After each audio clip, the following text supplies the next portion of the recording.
जय श्री राम। आज हम यहाँ पर ज्येष्ठ मास कथा अध्याय 8 सुनने जा रहे हैं। इंद्रद्युम्न ने कहा, हे भगवान, आपका वचन मेरे लिए सर्वथा विश्वसनीय है। आपके मुख से भगवान के पापहारी स्वरूप का वर्णन सुनकर और इस दिव्य प्रसाद माला का संयोग प्राप्त करके मैं कृतकृत हो गया।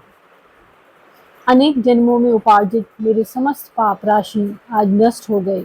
अब मैं भगवान लक्ष्मीपति के दर्शन का अधिकारी हो गया। हर प्रकार के भाव से वहाँ की अब मैं यात्रा करूँगा और इस राज्य और बढ़ी हुई समृद्धि के द्वारा पुरुषोत्तम क्षेत्र में निवास स्थान, नगर और दुर्ग बनवाऊंगा। भगवान विष्णु की प्रीति के लिए 100 अश्वमेध यज्ञ का अनुष्ठान करूंगा और प्रतिदिन सैकड़ों उपायों द्वारा भगवान श्रीनाथ जी की पूजा करूंगा। व्रत, उपवास और नियमों द्वारा उनको प्रसन्न करूंगा, जिससे वे मुझ संतप्त प्राणी को अपने वचन अमृत से अभिषेक करेंगे।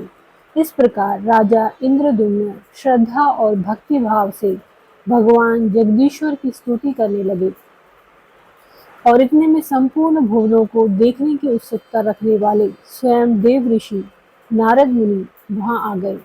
वैष्णवों में श्रेष्ठ ब्रह्मपुत्र नारद मुनि को वहां आता हुआ देखकर राजा सहसा उठकर खड़े हो गए। पाद अर्घ और आचमनीय निवेदित करके उनका उत्तम प्रकार से स्वागत सत्कार किया। उन्हें आसन पर बिठाया और फिर प्रणाम पूर्वक हाथ जोड़कर कहने लगे, हे देवऋषि, आज मेरे संपूर्ण यज्ञ, दान, स्वाध्याय और तप सफल हो गए, क्योंकि मेरे घर पर ब्रह्मा जी के द्वितीय स्वरूप देव ऋषि नारद मुनि कृपा पूर्वक पधारे हैं। हे मुनि, आपने यहाँ तक आने की कृपा की, इतने से ही मैं कृतार्थ हो चुका हूँ। फिर भी आपकी प्रसन्नता के लिए आपकी क्या सेवा करूँ, आपकी किस आज्ञा का पालन करूँ, कौन सा प्रयोजन लेकर आपने मेरे इस घर को पवित्र किया है।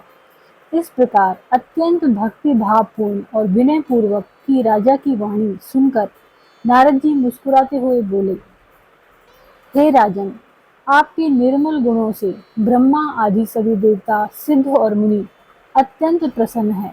आपने बहुत अच्छा निश्चय किया है। हजारों जन्मों के अभ्यास से नीलाचल गुहा निवासी भगवान माधव में भक्ति होती है। परम बुद्धिमान ब्रह्मा जी ने उन्हीं भगवान जगदीश्वर की आराधना करके इस सृष्टि का निर्माण किया था और पितामह की पदवी प्राप्त की थी।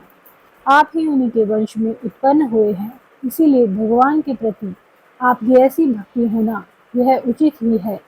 पग पग पर दुख और संकटों से घिरे हुए इस संसार रूपी वन में भटकते हुए मनुष्यों के लिए एकमात्र भगवान विष्णु की भक्ति ही सुख देने वाली है। यह समस्त संसार एक समुद्र है, जहाँ कोई भी आश्रय देने वाला नहीं।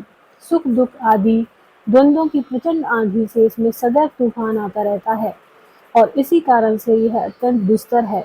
इस भवसागर में डूबे हुए मनुष्यों के लिए भगवान विष्णु की भक्ति ही नौका मानी गई है। एकमात्र माता भगवती विष्णु भक्ति का आश्रय लेकर संतुष्ट रहने वाले साधु पुरुष को शोक नहीं होता। हे राजन, देहधारियों की जो बड़ी भारी पाप राशि है, वह विष्णु भक्ति रूपी महान दावानल में पतंगे की भांति जल जाती है। प्रयाग, गंगा इत्यादि तीर्थ, तपस्या श्रेष्ठ अश्वमेध यज्ञ, महान दान, व्रत, उपवास और नियम, इन सब का सहस्त्रों बार सेवन किया जाए और उनके पुण्य समूह को कोटि कोटि गुना करके एकत्र किया जाए, तो भी वह विष्णु भक्ति के 1000वें अंश के बराबर भी नहीं बताया गया। नारद मुनि द्वारा बताई गई विष्णु भक्ति की महिमा को सुनकर राजा इंद्रद्युम्न के मन में भगवान विष्णु की भक्ति का स्वरूप जानने की इच्छा हुई। इसलिए उन्होंने पूछा, हे भगवान, भक्ति का क्या स्वरूप है, उसके लक्षण कैसे होने चाहिए। इसके उत्तर में नारद मुनि ने कहा, हे राजन, ध्यान पूर्वक सुनना। मैं भगवान विष्णु की सनातन भक्ति का सामान्य और विशेष रूप से वर्णन करता हूँ। गुणों के भेद से भक्ति के 3 प्रकार हैं, सात्विकी, राजसी और तामसी। इसके अतिरिक्त एक चौथी भक्ति भी है जो निर्गुणा मानी गई है। हे राजन, जो लोग काम और क्रोध के वशीभूत हैं और प्रत्यक्ष के सिवा किसी भी परलोक इत्यादि की ओर दृष्टि नहीं रखते। वे अपने आप को लाभ और दूसरों को हानि पहुंचाने के लिए जो भजन करते हैं, उनकी वह भक्ति तामसी कही गई है। अत्यधिक यश प्राप्त करने के लिए की गई तथा दूसरे की स्पर्धा से प्रसंगवश परलोक के लिए भी जो भक्ति होती है, वह राशि मानी गई है।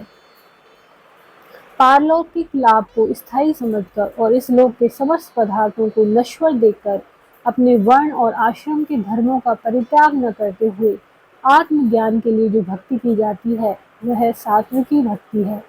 यह जगत जगन्नाथ का ही स्वरूप है। इनसे भिन्न इसका दूसरा कोई कारण नहीं और मैं भी भगवान से भिन्न नहीं हूँ, फिर भी मैं मुझसे पृथक नहीं, ऐसा समझकर भेद उत्पन्न करने वाली बाह्य उपाधियों का त्याग करना और अधिक प्रेम से भगवत स्वरूप का चिंतन करते रहना, इसको अद्वैत यानी निर्गुणा नामक भक्ति कहा जाता है, जो कि मुक्ति का साक्षात साधन है और वह अत्यंत दुर्लभ है।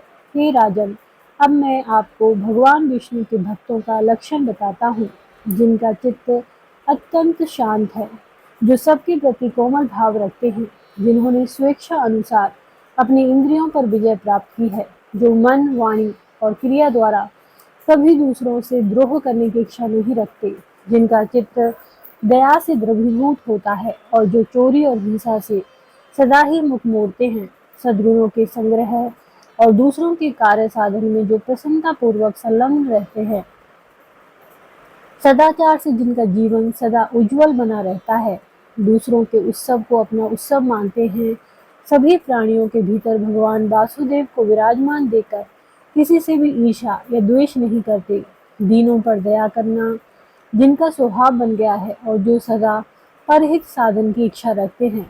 अविवेकी मनुष्यों का विषयों में जैसा प्रेम होता है, उससे 100 कोटि गुनी अधिक प्रीति का विस्तार वे भगवान श्री हरि के प्रति करते हैं।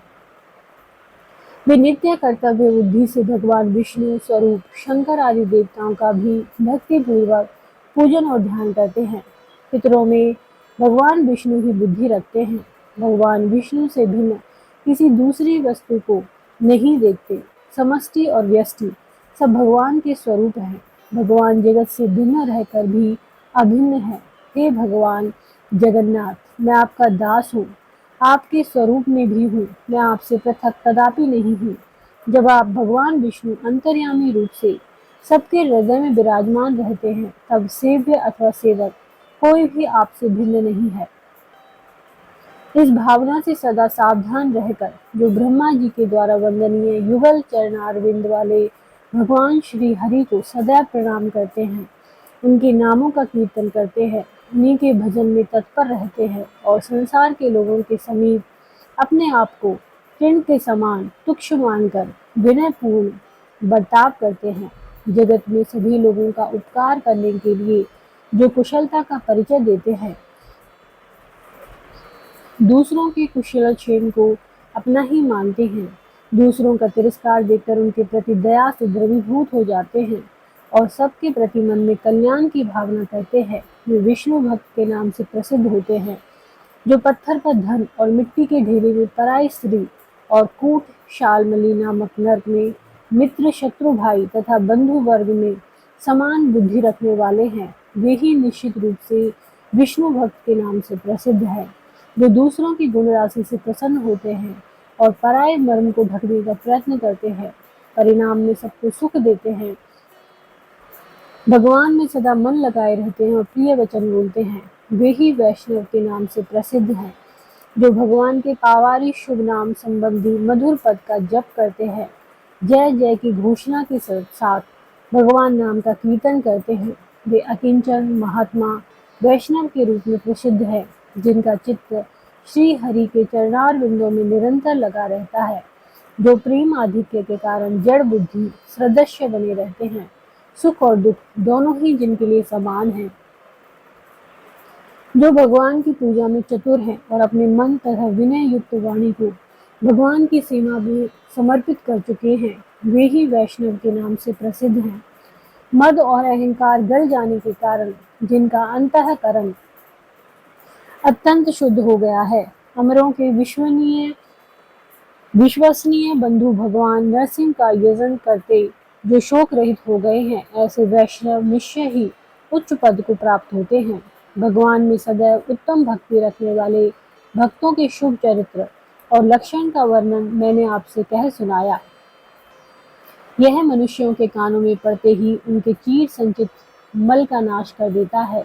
भजन के लिए कभी धन की आवश्यकता नहीं पड़ती और शरीर को कष्ट देकर किए जाने वाले किसी भी प्रकार के विशेष प्रयोग की आवश्यकता भी नहीं पड़ती। मृदुल और मंद स्वर से वाणी के द्वारा भगवान के नाम का कीर्तन होता रहे तो मैं इसी को भजन मानता हूँ। आपके मन में भगवान के दास्य भाव का उदय हुआ है और उसी का चिंतन होना चाहिए। लेकिन जो मनुष्यों के शुभ आचरणों से भी द्वेष करते हैं और स्वयं अपने चित्त को दुराचार में बांध के रखते हैं, बड़े भारी अमंगल को पाकर के निश्चित रहते हैं और सदा ऐश्वर्य विषय भोग के रस में ही सुख का अनुभव करते हैं, वे मनुष्य वैष्णव नहीं है। वे तो बहुत ही निम्न श्रेणी के मनुष्य हैं। अपने हृदय रूपी कमल में विराजमान परम आनंद श्री हरि के स्वरूप का जो क्षण भर भी चिंतन नहीं करते, उत्तम भाव से बैठे रहते हैं और अपने झूठे वचनों के जाल से भगवान के नाम को भी निरंतर आच्छादित किए रहते हैं, वे भी भगवान के भक्त नहीं हैं। जिनके मन में पराई स्त्री और पराये धन के लिए सदा लोभ बना रहता है, जो कृपण बुद्धि वाले हैं और सदा अपना ही पेट भरने में लगे रहते हैं, वे नर पशु विष्णु भक्ति से सर्वदा रहित हैं, जो निरंतर दुष्ट पुरुषों के साथ अनुराग रखते हैं, दूसरों का तिरस्कार और हिंसा करते हैं, जिनका स्वभाव अत्यंत भयंकर है और जो भगवान नरसिंह के चरणों के चिंतन से विरक्त हैं, उन मलिन मनुष्यों को दूर से ही त्याग देना चाहिए। इस प्रकार नारद मुनि ने राजा इंद्रद्युम्न को भक्ति और भक्ति के विशेष लक्षण बताए और यही थी आज की हमारी ज्येष्ठ मास की कथा। धन्यवाद।